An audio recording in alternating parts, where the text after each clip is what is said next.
Hi friends, இந்த பைரவி அடுத்தது நடக்க போகுதுன்றது இந்த ஒரு வீடியோவில் ஒரு குட்டி ப்ரெமோவாக பார்க்கலாம் வாங்க. பைரவி பார்த்தீங்கன்னா மனசுக்கு ஒரு மாதிரி இருக்குன்ட்டு கோவிலுக்கு போகிறாங்க.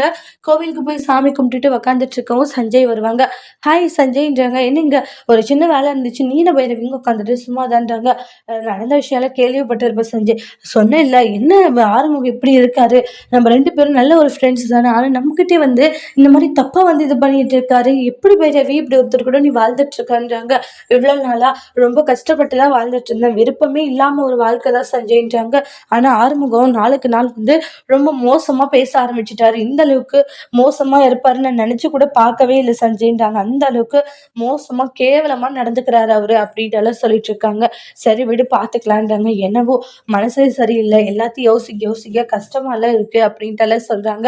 ஆறுமுகத்துக்கு கட்டின தாலியை வந்து ஆறுமுகத்து முகத்திலே தூக்கி எறிஞ்சிட்டேன். இனி அவனுடைய எந்த ஒரு ஞாபகப்படுத்துறமான பொருள் எனக்கு இருக்கக்கூடாதுன்றாங்க. சீக்கிரமா வேலை கிடைச்சது போயிடும் இந்த ஆறுமுகத்தை விட்டுன்றாங்க. அத்தைக்காக மட்டும்தான் அந்த வீட்டுல பொறுமையா இருக்குன்றாங்க. பைரவி நீ கவலையே படாது சரியா, ஆறுமுகத்தை விட்டு வந்ததுதான் சரியான ஒரு விஷயம். ஏன்னா அவன் உனக்கு செட்டான ஒரு ஆளே இல்லை, சரியான வந்து அவன் ஒரு இது அப்படின்ட்டு சொல்லிட்டு ஆறுமுகத்தை பத்தி பேசுறாங்க தப்பு தப்பா. போதும் சரி, ஆறுமுகம் அந்த அளவுக்கு மோசமானவன்னு சொல்ல முடியாது, அம்மாக்காக கழுத்துல தாலியை கட்டிட்டான்றாங்க. ஆனா எனக்கு பிடிக்கல. ஆனா இன்னைக்கு ஏன் ஆறுமுகம் இப்படி பேசுறான் ஒண்ணு என்னன்னு எனக்கு சத்தியமா தெரியலன்றாங்க.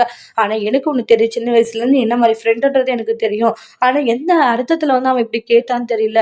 ஆனா இப்பவும் அதை அடிச்சுதான் சொல்றான். கண்டிப்பா சஞ்சய் தப்பான எண்ணத்துல தான் கூட பழகிட்டு இருக்கான்ட்டு.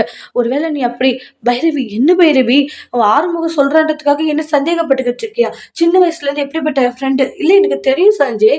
ஏதோ ஒரு இதுலதான் கேட்டேன், உண்மையிலே ஃப்ரெண்டு தான் சொல்றாங்க. எனக்கு தெரியணுமாங்க, உண்மையிலே ஆறுமுகம் சொன்னதான் உண்மை.